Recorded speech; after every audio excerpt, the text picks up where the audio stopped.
La Primera Guerra Mundial en Centroamérica y América Latina.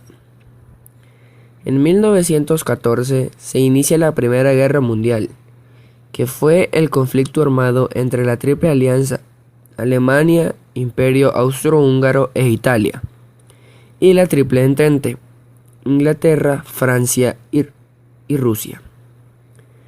Este segundo bloque fue reforzado por Estados Unidos desde 1917.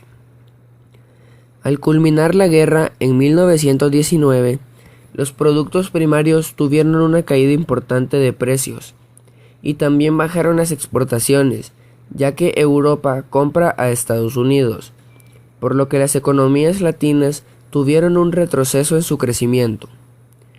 Como consecuencia de esto, cayeron las importaciones. En Centroamérica caen los precios de los productos primarios, tales como café, azúcar y cereales. Se disminuyeron las exportaciones en un 50% y se detuvieron las importaciones. En consecuencia a esto, se decide tomar un camino conocido como crecimiento hacia adentro, tratando ahora de producir lo que antes se importaba. Con esto, Argentina logró fortalecer sus lazos con su tradicional inversor inglés, asegurándoles grandes ganancias a sus inversores. Latinoamérica buscó además modernizarse en tecnología para producir nuevos productos. El campo tuvo que conseguir nuevos y mejores equipamientos. El Estado tuvo que mejorar la infraestructura civil, los caminos, puentes y puertos.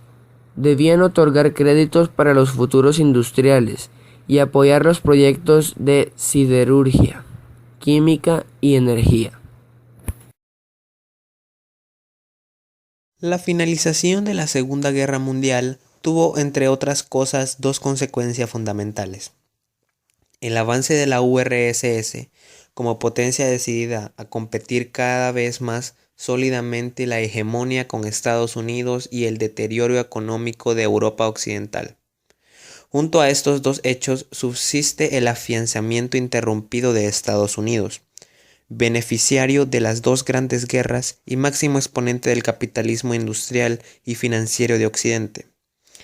En los últimos años del segundo conflicto mundial y en los primeros de la posguerra, la URSS había consolidado sus dominios sobre los países de la Europa Oriental, acción facilitada por la Conferencia de Yalta, y todos sus pasos hacían suponer que sus intenciones de influir en el resto del continente no se detendrían.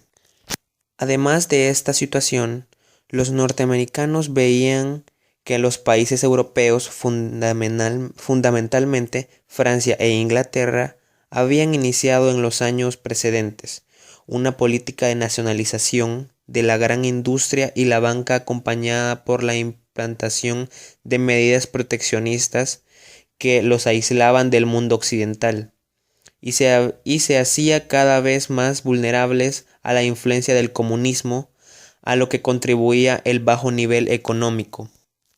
Luego, vislumbraron que la única forma de mantener a Europa Occidental fuera de la órbita comunista era logrando su reconstrucción económica básica para su alineamiento político junto al mundo capitalista.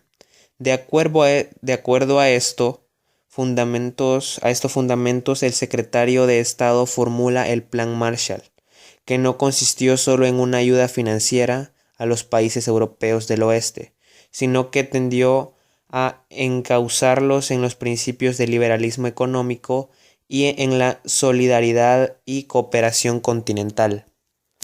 También algunas de las consecuencias políticas, económicas y sociales de la Segunda Guerra Mundial en Latinoamérica serían: las políticas fue que pasaron a ser parte de la esfera de influencias gringa, tratados firmados entre Roosevelt y Stalin y luego entre Truman y el mismo Stalin, en el cual se repartió el mundo zonas de influencia. Se vino un proceso de democratización de América Latina, Esto se debió al cambio de postura de Estados Unidos con respecto a las viejas dictaduras que mantuvo el continente y el caducamiento de la dictadura militar como un medio de dominio efectivo.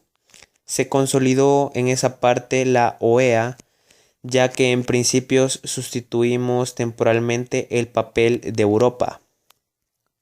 Las consecuencias económicas fue que hubo un gran crecimiento en la economía debido a las ruinas europeas que le impidió seguir ocupando su posición económica internacional, en el sentido que nacieron esos términos como la Suiza de América para Uruguay o el granero del mundo para Argentina, o la Gran Venezuela en los 70 y el petróleo. Venezuela fue la principal fuente de energía para los aliados, específicamente Estados Unidos, que se consolidó un sistema internacional de la mano de la ONU y la OEA.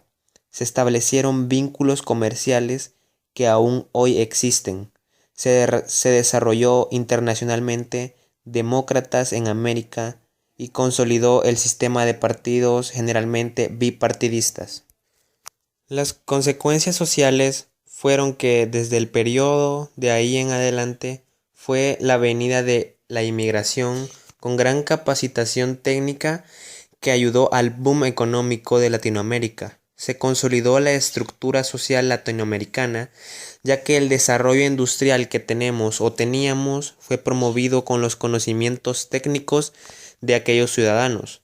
También es de reseñar que internamente las ciudades se iban poblando de gente del interior del país, de zonas rurales. Esto consolidó la estructura geográfica de Latinoamérica, que se tradujeron en grandes centros urbanos, con áreas agrícolas despobladas y márgenes de miseria en las grandes ciudades, por ser un movimiento descontrolado. En ese sentido se explica la enorme pobreza latinoamericana en las ciudades y la poca utilización y tecnicación de campo. Este proceso es dialéctico. Iban a las ciudades por falta de oportunidades en el campo, porque el campo se vació y las ciudades se llenaron de gente, generalmente, como todo inmigrante pobre, que tuvo que vivir en los márgenes de la vida de esos tiempos.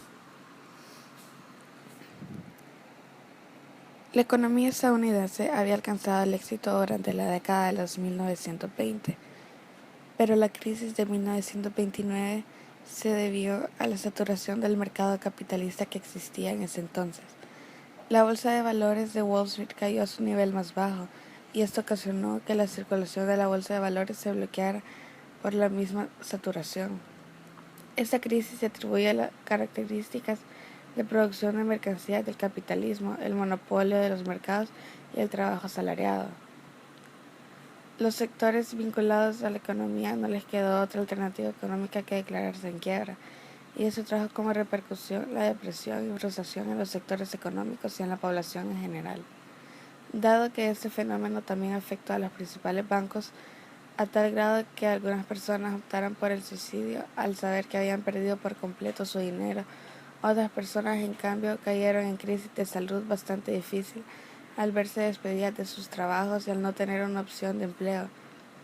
Esto quiere decir que la crisis no solo afectó en algunos sectores, sino que afectó en general, afectó en todo el nivel de población que podría existir en ese momento.